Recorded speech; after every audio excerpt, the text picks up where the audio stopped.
Kaixo berriz, orain paper zati guztiei buruz hitz egin behar dugu edo toalletei buruz. Zergatik hitz egin behar dugu paper zati guzti horiei buruz? Haien erabilera asko handitu da azkeneko urteotan eta sekulako buxadurak edo ataskoak sortzen dituzte hodietan, urrondakina etxeetatik daramaten hodietan. Arazoaren tamaina zohartzeko esango dizuet iaz mankomunitateak konpontzen lanak egin behar izan zituela hodi sarearen 160 kilometrotan.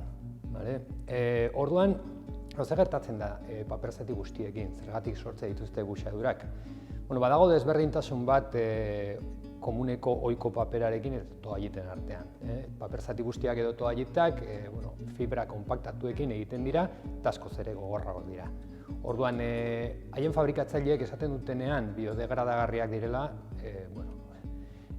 hori gezurra da, biodegradagarriak dira, baina ez dute esaten zenbat denbora biodegradatzen diren, luze irauten dute. Guk adibidez hori jakin nahi izan genuen, ze puntutaraino diren biodegradagarriak eta desegiten diren, da esperimentu bat abiatu genuen, kontuz, azaroaren 21-ean 2016 urtean. Jarri genuen hodi batean, komuniko paper zapi normala, eta hemen hemen toallitak. Orduan, zer gertatzen da? Zuk botoia sakatzen duzun bakoitzean, ura irabiatzen da, eta hemen argi eta garbi ikusten da nola ohiko papera desegiten den. Aldiz, paper zati guztiak ikusten duzue, bere horretan diraute. Kontutan izan, hemendik pasatzen den ume bakoitza, eta ume asko pasatzen direla, botoia sakatzen duela ikusi bezain pronto.